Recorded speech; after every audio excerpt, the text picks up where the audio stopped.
This lesson we'll be talking about covalent bonds. So by the end of the lesson, you should be able to explain to me the difference between a polar covalent bond, a nonpolar covalent bond, and a metallic bond.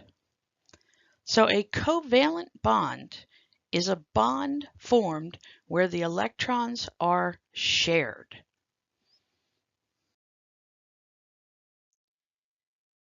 When you have non-metallic elements, remember where they're located on the periodic table, where they have similar electronegativity, okay?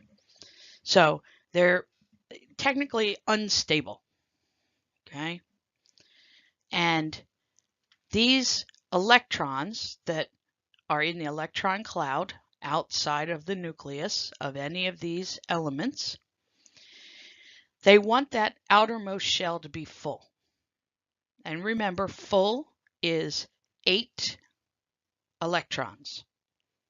So a full outer shell or valence shell is 8 electrons. So if an element only has 7 electrons, then it needs to do something with that outside shell, okay?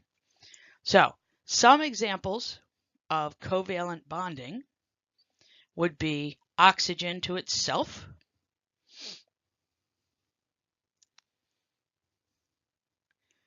carbon dioxide, carbon and hydrogen together, water, and silicon and carbon together.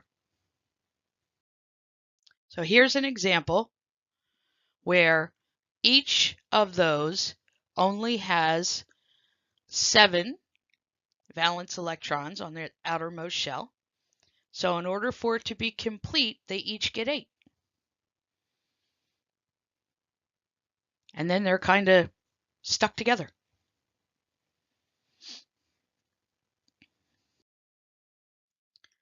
So our non-polar covalent bonds are when the electrons are shared equally. So some examples for that are going to be H2, so 2 hydrogens with each other, or 2 chlorines with each other. So here you see an oxygen atom. So 2 atoms share 1 or more points, depending on the compound, of outer shell electrons. So you see here, they have attached themselves to each other, and they have created this covalent bond.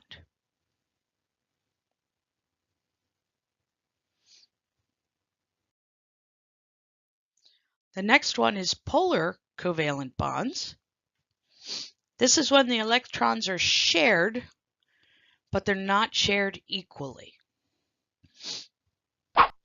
Example would be in water. Because remember, in water, you have 2 hydrogens, but only 1 oxygen. So that would look like this. So here you see oxygen has 2 electrons here, and then it's got 2, 4, 5, 6 on its outermost shell. So this is how come hydrogen and oxygen work so well together.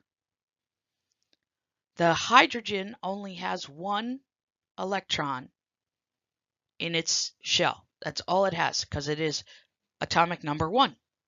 So it has 1 proton, 1 electron. Therefore, it bonds very easily with a water molecule or with an oxygen molecule to make water. And then we have a metallic bond. These are the bonds found in metals, and they're the ones that hold the metal atoms together very strongly. So, formed between atoms of metallic elements with the electron cloud, which is around the outside of the atom. These metals would be good conductors. They would be lustrous, and they would have very high melting points. So some examples we have are sodium, iron, aluminum, gold, and copper.